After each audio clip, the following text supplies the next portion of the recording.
Ada satu doa pendek yang diajarkan Allah melalui Al-Quran kepada kita semua. Doa pendek ini merefleksikan tujuan hidup kita sebagai seorang muslim. Sehingga seringkali orang menyebut doa ini sebagai doa sapu jagat, yaitu Rabbana atina fid dunya hasanah wa fil akhirati hasanah wa qina adzabannar. Wahai Tuhan kami, berikan kami kebahagiaan di dunia ini, kebahagiaan di akhirat nanti, dan selamatkan kami dari azab neraka. Dunia dan seluruh isinya sesungguhnya merupakan tujuan hidup jangka pendek dari setiap pribadi muslim. Tujuan jangka pendek yang mengantarkan kita untuk meraih tujuan jangka panjang, yaitu akhirat dan ridho Allah Subhanahu wa ta'ala. Untuk kedua tujuan ini, Islam mengajarkan nilai keseimbangan. Bekerjalah buat duniamu seolah kau akan hidup selamanya, tetapi bekerjalah buat akhiratmu seolah kau akan mati besok. Nilai keseimbangan ini kemudian diterjemahkan dalam berbagai aspek kehidupannya. Dalam berbagai aspek kehidupan. Bagaimana si kaya harus membantu yang miskin. Bagaimana si miskin berusaha dan hidup tidak menjadi beban bagi yang lain. Kelihatan nilai keseimbangan itu. Bagaimana si tua menyayangi yang muda, bagaimana yang muda menghormati yang tua. Bagaimana tuan rumah menghormati tamu, bagaimana tamu menjadi orang yang tahu diri. Ini semua merefleksikan adanya nilai keseimbangan. Jadi seakan, Bung, ini dunia. Ambil apa yang perlu, nikmati apa yang boleh. Kalau bisa jangan gagal kau di dunia ini. Tapi kalaupun kau gagal di dunia, kau kan masih punya akhirat. Inilah sumber optimisme kehidupan seorang muslim. Dia tidak boleh gagal kalau bisa di dunia ini. Tapi kalaupun gagal, kau masih punya akhirat. Karena kau punya akhirat, caramu mencapai dunia ini diwarnai oleh keyakinan terhadap adanya akhirat nanti. Ini yang menyebabkan seorang muslim berbeda dengan yang lain, dan dia tidak terjebak menghalalkan sebuah cara untuk mencapai satu tujuan. Keyakinan adanya akhirat melahirkan etika dalam kehidupan seorang muslim pada cara bagaimana dia mencapai dunia ini. Dia tidak terjebak menghalalkan cara. Dunia ini tujuan jangka pendek. Ambil apa yang perlu, nikmati apa yang boleh, tapi jangan membuat cacat akhiratmu karenanya. Inilah yang membedakan kita dengan yang lain. Iya sih, saya kepengen kaya, tapi kalau korupsi, akhirat saya bagaimana nanti? Iyalah, saya kepengen naik pangkat, tinggi jabatan, tapi kalau fitnah orang, hantam kiri sikat kanan, teman jadi lawan, lawan pun jadi teman, akhirat saya bagaimana nanti? Ini melahirkan etika pada tata cara mencapai kehidupan dunia. Tidak terjebak menghalalkan segala cara untuk mencapai sebuah tujuan. Karena apa? Tidak satu perbuatan dunia yang bagaimanapun kecilnya yang tidak akan berakibat akhirat. Raih duniamu, ambil apa yang perlu, nikmati apa yang boleh, tapi pada sisi lain jaga jangan sampai dia membuat cacat di akhirat nanti. Nah, seorang muslim yang baik tentu yang pandai meraih dua tujuan ini, mencapai fid dunya hasanah wa fil akhirati hasanah. Sementara Rasul pernah mengajarkan, bukan orang yang terbaik dari kamu orang yang hanya mengejar dunia dengan menyia-nyiakan akhiratnya. Seperti juga bukan orang yang terbaik yang mengutamakan akhirat dengan menyia-nyiakan dunianya. Tapi orang yang terbaik man jama'akuma, orang yang pandai mengkombin antara keperluan dunia dan kepentingan akhirat nanti. Nah, untuk mencapai tujuan ini, tujuan dunia sebagai tujuan jangka pendek bisa dicapai dengan ilmu, dengan sains, dengan pengalaman, dengan nasib. Makin banyak ilmu, makin mudah meraih dunia. Makin syarat kita dengan pengalaman, makin mudah meraih dunia. Atau karena faktor nasib, lalu kita bisa meraih dunia. Sementara akhirat hanya bisa diraih dengan prestasi ibadah kepada Allah Subhanahu wa ta'ala. Prestasi ibadah. Jadi dunia kita capai dengan prestasi ilmu, prestasi pengalaman, atau karena faktor nasib. Akhirat kita capai hanya dengan prestasi ibadah kepada Allah Subhanahu wa ta'ala.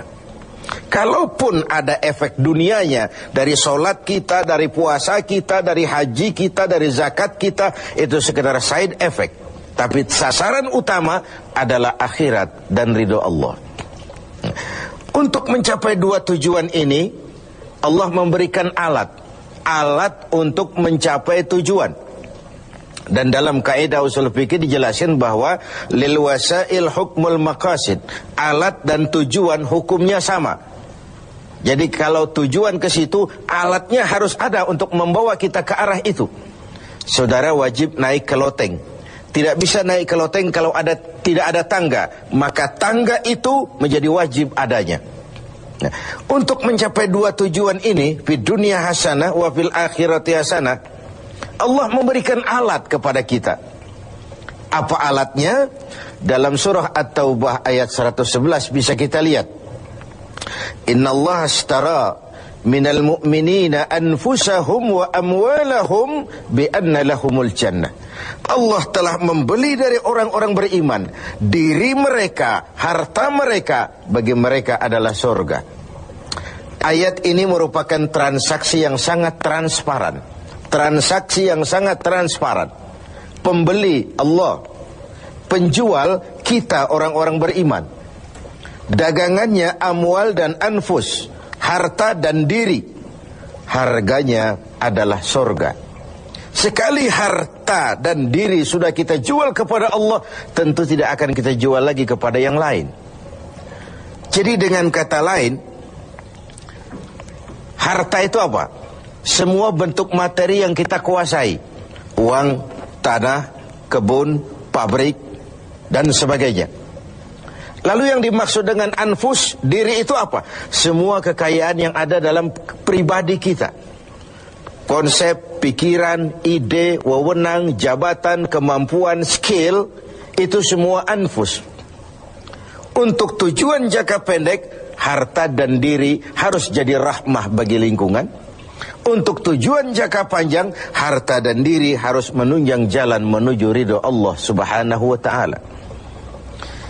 Itulah jalan kalau kita ingin mencapai fid dunya hasanah wa fil akhirati hasanah. Dengan kata lain, yang alat itu jadikan dia sebagai alat.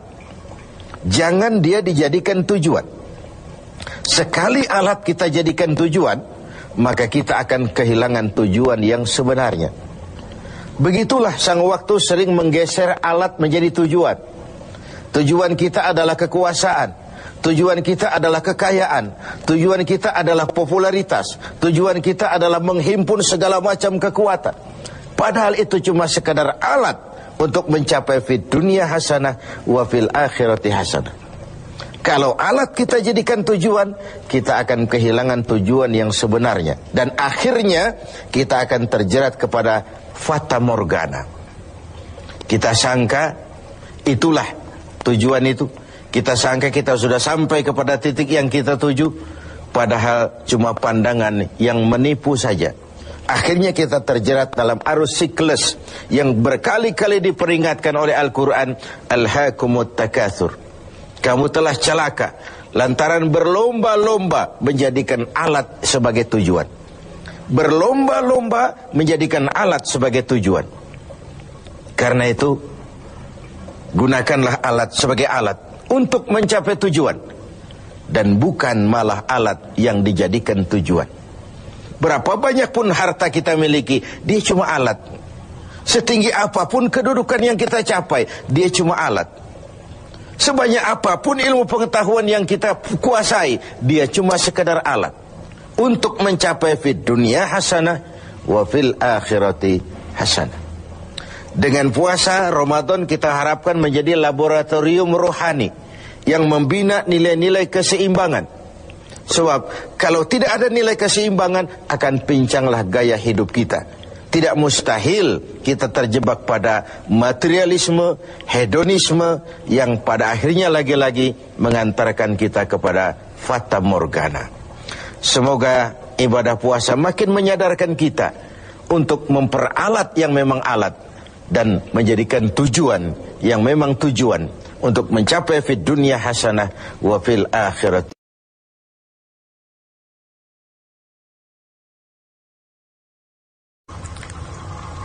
Sikap hidup seseorang dibentuk oleh keyakinan yang dimilikinya. Sebagai muslim, keyakinan kita berpatri pada dua kalimat syahadat. Asyhadu an la ilaha illallah wa asyhadu anna Muhammadar Rasulullah. Kalimat ini membentuk perilaku kehidupan. Itulah ikrar yang kita ucapkan. Artinya, pada saat kita berkata asyhadu an la ilaha illallah, saya bersaksi tidak ada Tuhan selain Allah, kita sudah melaksanakan sebuah ikrar. Kalau saya yakin tidak ada Tuhan selain Allah, itu berarti saya tidak akan pernah takut kecuali hanya kepada Allah. Saya tidak akan pernah menggantungkan hidup kecuali hanya kepada Allah. Saya tidak akan melarikan persoalan kecuali hanya kepada Allah. Saya tidak akan minta tolong kecuali hanya kepada Allah. Saya tidak akan minta rezeki kecuali hanya kepada Allah. Berurat dan berakar itu di dalam hati, membentuk kepribadian dan mewarnai seluruh langkah kehidupan kita. Di zaman kita fasih betul mengucap dua kalimat syahadat. Tahlil pun lancar. Tetapi konsekuensi dari kalimat itu sering kita abaikan. Apalagi kita sedang berhadapan dengan zaman yang serba sulit seperti sekarang ini. Ekonomi yang belum pulih, lapangan kerja susah, pengangguran banyak, biaya hidup tinggi. Orang mudah mengalami proses pergeseran nilai. Solatnya masih menghadap Allah, tapi kepengen dagangan laris menghadap dukun. Dicampurlah itu, iyyaka na'budu wa dukun nasta'in. Ini kan sudah gaya hidup yang sinkrit. Nah, puasa melahirkan keikhlasan. Kenapa? Karena ibadah ini seperti kita pernah bicarakan tanpa sugesti. Mungkin kalau kita sholat masih berharap dilihat orang. Kita membayar zakat, kita bersedekah masih berharap dilihat orang. Tapi dengan puasa hanya kita dan Allah saja. Ini harusnya melahirkan gaya hidup keikhlasan. Bahwa kalau kita sudah berbuat, yang penting kita dan Allah saja. Mau dipuji orang atau tidak, mau didengar orang atau tidak, mau dilihat orang atau tidak, yang penting saya sebagai pelaksana sebuah ibadah dan Allah sebagai tempat tujuan kenapa ibadah ini saya laksanakan. Karena itu, pada jumpa kita sore ini, kita akan bicara tentang ikhlas dalam menghadapi kehidupan ini. Sebab bukan saja hanya sholat kita harus ikhlas, puasa harus ikhlas, zakat harus ikhlas. Menjalani hidup ini pun kita harus dengan penuh keikhlasan. Kita tahu bahwa apa saja kalau sudah mulai kita gantungkan kepada yang selain Allah, bersiaplah untuk kecewa. Apa saja kalau sudah mulai kita gantungkan kepada yang selain Allah, bersiaplah untuk kecewa. Ikhlas tentu bukan hal yang mudah dilaksanakan, walaupun sangat mudah untuk diucapkan. Tetapi inilah yang diperintahkan Allah kepada kita. Kalian wa ma umiru illa liya'budullaha mukhlisin. Kalian tidak diperintahkan kecuali hanya menjadi penyembah Allah yang penuh keikhlasan. Penyembah Allah yang berangkat dari semangat keikhlasan. Saya ingin mengungkap apa yang pernah disampaikan oleh Imam Al-Ghazali tentang keikhlasan ini. Beliau menyatakan, "An-nas kulluhum mauta illa al-alimun. Wal-alimuna niyamun illa al-amilun. Wal-amiluna mughtarruna illa al-mukhlisun." Manusia, kata Al-Ghazali, pada dasarnya mati, kecuali orang yang berilmu. Orang yang berilmu walaupun dia hidup, tidur, kecuali yang mengamalkan ilmunya. Dan orang yang mengamalkan ilmunya, banyak yang tertipu, kecuali yang ikhlas di dalam mengamalkannya. Begitulah dalam kehidupan ini, manusia pada dasarnya mati, kecuali orang yang berilmu. Tidak banyak yang bisa dilakukan tanpa ilmu. Ilmulah yang membuat manusia itu hidup, bergerak, berbuat, berkembang, tumbuh menjadi lebih maju. Ilmu, dalam sebuah ungkapan lama, membuat hidup jadi mudah. Seni membuat hidup jadi indah. Dan agama membuat hidup jadi terarah. Dengan ilmu hidup jadi mudah. Apa yang hari ini terjadi di benua lain, hari ini juga kita tahu dari kamar kita. Dari kamar kita bahkan kita bisa ngobrol ke luar negeri. Itu kemudahan yang terjadi karena faktor ilmu. Dahulu tahun 50-an, orang kita kalau pergi haji ke Mekah 6 bulan. Kita sudah lupa dia baru pulang 6 bulan. Yang ada cuma kapal laut, sementara Mekah Madinah unta. Sekarang orang berhaji cukup 1 bulan. Kemajuan ilmu yang menciptakan Boeing memotong waktu 5 bulan. Ruang dan waktu sudah bukan masalah. Manusia mati kecuali yang berilmu. Orang yang berilmu walaupun dia hidup, tidur, kecuali yang mengamalkan ilmunya itu. Nah, orang yang mengamalkan ilmunya banyak yang tertipu. Merasa sudah banyak karyanya, sudah banyak ibadahnya, sudah banyak kebaikannya. Mereka banyak yang tertipu, illal mukhlisun, kecuali yang ikhlas di dalam mengamalkan ilmunya itu. Ikhlas itu, itulah roh dari amal yang kita kerjakan. Amal tanpa ikhlas, jasad tanpa roh, mati nilai amal kita. Nah, dan iblis itu luar biasa. Sehingga Nabi katakan, iblis masuk ke tubuhmu, menggodamu melalui saluran darahmu. Persempit jalan masuk iblis ke tubuhmu. Sahabat bertanya, dengan apa ya Rasul? Dengan zikir dan lapar. Saya ingin mengulangi hadis ini. Iblis masuk ke tubuhmu, menggodamu melalui saluran darahmu. Persempit saluran masuk iblis ke tubuhmu. Dengan apa ya Rasul? Dengan zikir dan dengan lapar. Jadi ketika kita melaksanakan ibadah puasa ini, kita mempersempit ruang gerak iblis. Itu makna bahwa kalau datang Ramadan, diikat setan dan iblis itu. Siapa yang mengikat? Ya kita sendiri. Dengan apa? Dengan ibadah puasa. Kita ikat dia, tidak berkutik, memperturutkan hawa nafsu sebagai kendaraan utama si iblis tadi.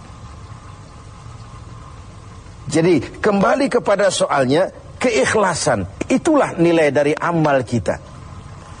Nah, iblis datang kepada setiap orang dengan bendera yang tidak sama.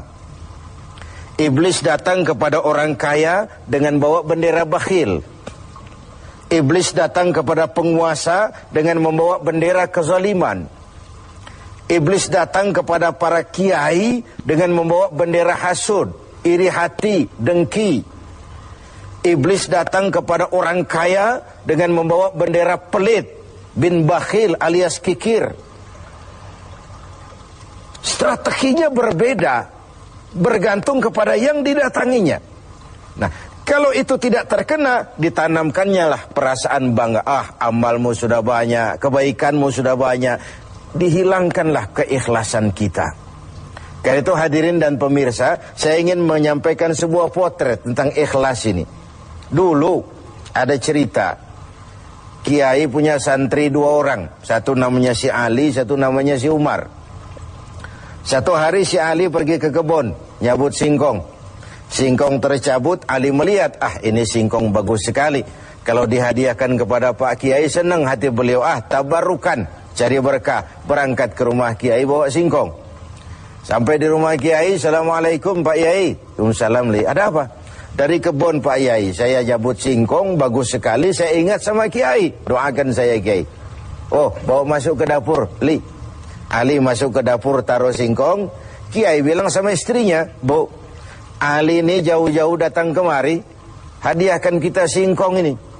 Pulang kita kasih apa dia? Kata istrinya Kiai, Bang, ada seekor kambing di belakang, hadiah pengusaha temporary sama kita. Daripada di sini ada yang merawat, kan lebih baik dikasihkan si Ali. Siapa tahu dia pelihara berkembang biak jadi banyak nantinya. Jadilah itu. Ali permisi mau pulang, kata Kiai, Li, saya hadiahkan kau seekor kambing. Peliharalah, mudah-mudahan membawa berkah. Terima kasih Pak Kiai. Pulanglah Ali dengan kambing seekor ini. Di jalan pulang ketemu temannya si Umar. Dari mana kau, Li? Dari rumah Kiai, Umar. Itu kambing dikasih sama Kiai. Kenapa kamu dikasih kambing? Enggak tahu, saya datang cuman bawa singkong ke rumah Kiai, pulang dikasih kambing. Si Umar nih otak dagangnya jalan. Kalau Ali saja bawa singkong dikasih kambing, bagaimana kalau saya bawa duren? Jadi mampirlah si Umar ke pasar beli duren 3 buah, dibawalah ke rumah Kiai. Kiai, Assalamualaikum. Ada apa, Mar? Duren Kiai, ikhlas karena Allah, ikhlas Kiai, silakan. Oh, bawa masuk ke dapur, Mar. Umar taruh singkong taruh duren di dapur. Kiai bilang lagi sama istrinya, Bu, Umar ini datang bawa duren lebih banyak dari yang dibawa si Ali. Kita kasih apa dia pulang?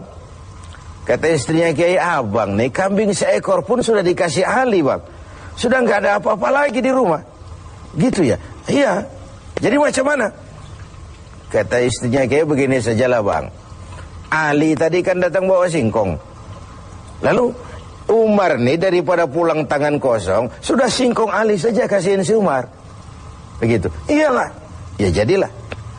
Umar permisi mau pamit pulang, kata Kiai, Mar, ada singkong, kamu bawa pulanglah, saya hadiahkan sama kamu, rebus, mudah-mudahan bawa berkah buat kamu.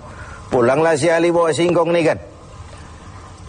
Jadi ini sebuah potret betapa si Ali yang ikhlas bawa singkong dapat kambing. Umar nih yang punya target bawa duren 3 pulang dapat singkong. Nah, jadi ini sebuah cerita bahwa apa saja kalau sudah kita mulai bukan karena Allah, bersiaplah untuk kecewa.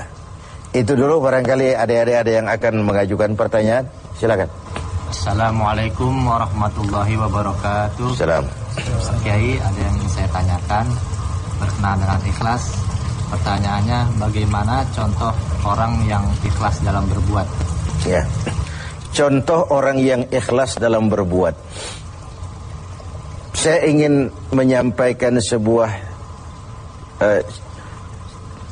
cerita saja, tapi agak vulgar. Tapi ini agak mendekati ya. Orang yang ikhlas dalam berbuat itu, mohon maaf, barangkali agak mirip-mirip orang yang buang air besar. Ini saudara-saudara kalau pagi buang air besar ikhlas enggak?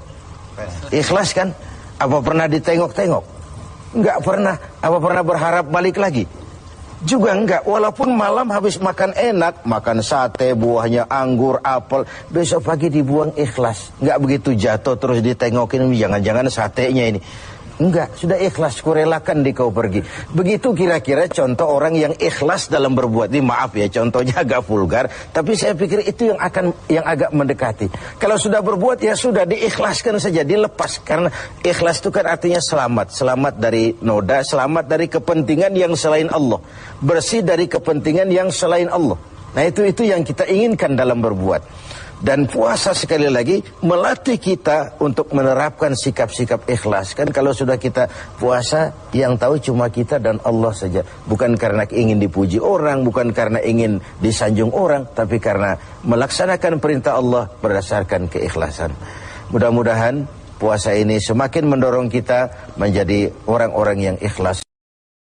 Assalamualaikum waalaikumsalam. Assalamualaikum waalaikumsalam. Assalamualaikum is the best salam.